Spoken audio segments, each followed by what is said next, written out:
Hi friends, പുതിയൊരു വീഡിയോയിലേക്ക് എല്ലാവർക്കും സ്വാഗതം. ദർശൻ പറഞ്ഞതുപോലെ തന്നെ വേദ വാസവന്റെ വീട്ടിൽ ചെന്നിട്ട് വാസവന്റെ ഭാര്യനെ കാണാണ്. വരുണിന്റെ ദീപ്തിനെ കാര്യമൊക്കെ പറയാണ്. ആ സമയത്ത് വരുൺ അവിടേക്ക് വരികയാണ്. അപ്പോൾ വരുണിന്റെ അമ്മ ചോദിക്കുന്നുണ്ട്, ഇതാരാണെന്ന് മനസ്സിലായോ എന്ന് ചോദിക്കുമ്പോൾ ആരാണെന്ന് മനസ്സിലായി, എന്തിനാണ് വന്നതെന്ന് മനസ്സിലായി എന്ന് പറയുമ്പോൾ വരുണിന്റെ അമ്മ മുഖത്ത് ആഞ്ഞടിക്കാണ് കേട്ടോ വരുണിന്റെ. എന്നിട്ട് പറയാണ്, നീ ആശുപത്രി കിടക്കയിൽ വെച്ച് തന്നെ മരിച്ചു പോയാൽ മതിയായിരുന്നു, ഇപ്പം ജീവനോടെ വന്നിട്ട് വീണ്ടും പ്രശ്നങ്ങൾ ഉണ്ടാക്കാൻ തന്നെ നിൽക്കല്ലേ എന്ന് ചോദിക്കുകയാണ്.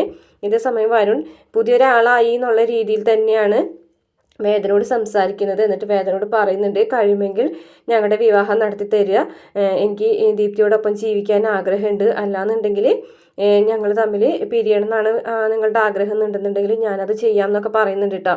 അപ്പോൾ വേദയ്ക്കാണെന്നുണ്ടെങ്കിൽ ചെറിയൊരു സംശയമാവുന്നുണ്ട്, ഇയാൾ നല്ലതായി തീർന്നോ എന്നൊക്കെ ഉള്ളൊരു സംശയത്തിൽ നിൽക്കുന്നുണ്ട്.